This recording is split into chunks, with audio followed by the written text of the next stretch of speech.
Hello Vijayawada people. ఈరోజు topic వచ్చేసి మనం చిన్నపిల్లల్ని స్కూల్లో చేర్పిస్తున్నాం. వాళ్ళు ఉన్నత స్థాయికి వెళ్ళాలని చెప్పి ఎంతగానో ప్రయత్నించి పెద్ద పెద్ద స్కూళ్ళు ఎంతో ఫీజులు కట్టి శ్రమించి వాళ్ళు చదివిస్తున్నాం. కానీ వాళ్ళకి స్కిల్ ఏంటి, రేపటి రోజు వాళ్ళు ఈ చదువుతో గెట్టిన అవుతారా, లేకపోతే వేరే స్కిల్స్ ఏమైనా ఉన్నాయి వాళ్ళకి అవి నేర్పించడం, ఇంకేంటంటే వాళ్ళకి లోకం మొత్తం గురించి చెప్పాలన్నమాట. ఇలా ఉండిద్ది ఇలా అని చెప్పి ఆ పుస్తకాలు ఆ చదువు ఒకటే రేపటి రోజు అన్నం పెట్టవు కదా. అంటే మిడిల్ క్లాస్ వాళ్ళ గురించి చెప్తున్నానండి.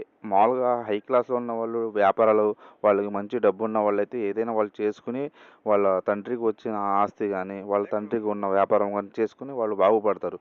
మనం ఏదైతే మిడిల్ క్లాస్ ఉన్నామో, పెద్ద పెద్ద స్కూల్‌లో వేసి చదివిస్తున్నామో, వాళ్ళ స్కిల్ లేకుండా ఆ చదువులు బట్టి పట్టించి, ఆ చదువులతోనే ఉద్యోగాలు రావాలంటే చాలా కష్టమండి. ఎందుకంటే ఈ రోజుల్లో జనాభా పెరుగుతున్నారు. అదేవిధంగా స్కిల్ లేకపోతే మొత్తం ఏఐ జనరేటెడ్ అండి. మొత్తం ఏఐ ద్వారా ఉద్యోగాలన్నీ తొలగిపోతున్నాయి. అందువల్ల ఏంటంటే మీ పిల్లలకి ఏదైనా సరే కంపల్సరీగా ఒక స్కిల్ అనేది నేర్పించండి. మీ పిల్లలు స్పోర్ట్స్‌లో ఉన్నారా? లేకపోతే వేరే యాక్టివిటీస్ ఉంటాయి కదా! వాళ్ళు దేంట్లో రాణిస్తున్నారు? లేతే మీరు పిల్లలు పోలీస్ జాబ్‌కి సెలెక్ట్ అవుతారా? లేకపోతే వేరే నేవీ జాబ్స్ గానీ, ఇలా బయట అన్ని విధాలుగా ఆలోచించాలండి మన మిడిల్ క్లాస్ వాళ్ళు. ఎందుకంటే మన దగ్గర ఉండేది చాలా కొంత డబ్బు. ఆ డబ్బుతో చదివిస్తాం. వాళ్ళకి స్కిల్ లేక ఎవరు కూడా మన కంపెనీలో చేరండి అని చెప్పి ఒక చేయూత ఇచ్చేవాళ్ళు ఉండరు.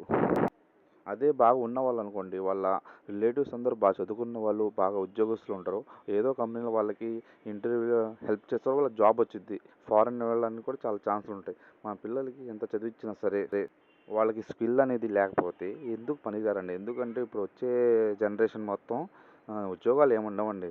ఇంకా డెలివరీ జాబ్స్ అవి ఇవి చేసుకొని బతకడమే. ఎందుకంటే మొత్తం ఏఐ జనరేటింగ్ వస్తుంది. ఎక్కడ చూసినా సరే స్కిల్ అనేది కావాలి.